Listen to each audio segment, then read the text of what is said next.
Good morning. I'm reading 1 Peter chapter 4 this morning, and it tells us that Christ suffered for us. It says in verse 1, "For as much then as Christ hath suffered for us in the flesh, arm yourselves likewise with the same mind." Arm yourselves. If you're going to be armed, it means that you're going to take up necessary weapons to defend yourself, to be ready for a frontal attack.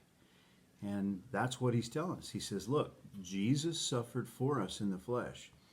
And you need to have the same mind. And that's an armament that you need to take on because you're going to suffer. Jesus suffered for us. We're going to suffer for him. It's just part of the deal. You say, well, gosh, that doesn't sound like a whole lot of fun. Well, it might not sound like fun. But if you are a follower of Jesus, this world hated him and it's going to hate you as well. And so you need to arm yourselves. You need to be ready for that. He goes on and he says, "For he that hath suffered in the flesh hath ceased from sin." Now, that's kind of a challenging passage of Scripture. How can you cease from sin? But I think what it means is the same thing that Romans 6:7 says, "For he that is dead is freed from sin."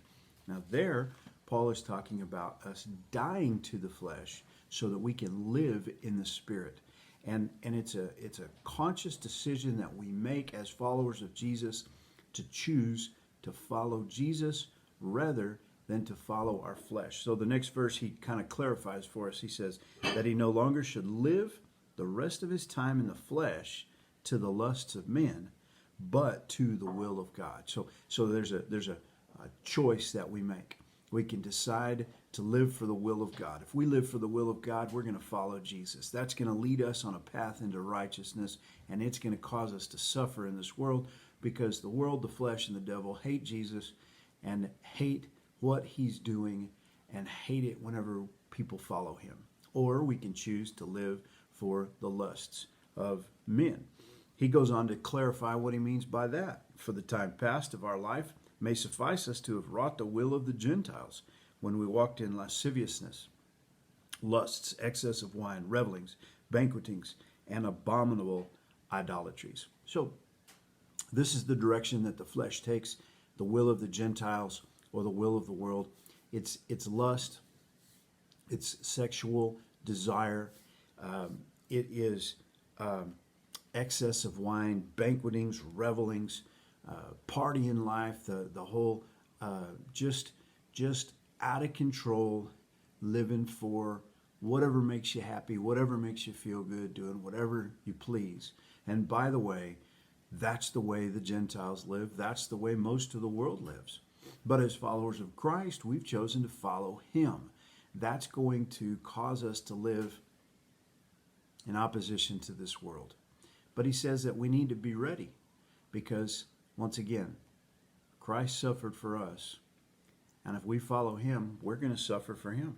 And it goes on in the end of that chapter to say, verse 19, "Wherefore let them that suffer according to the will of God commit the keeping of their souls to him in well-doing as unto a faithful Creator."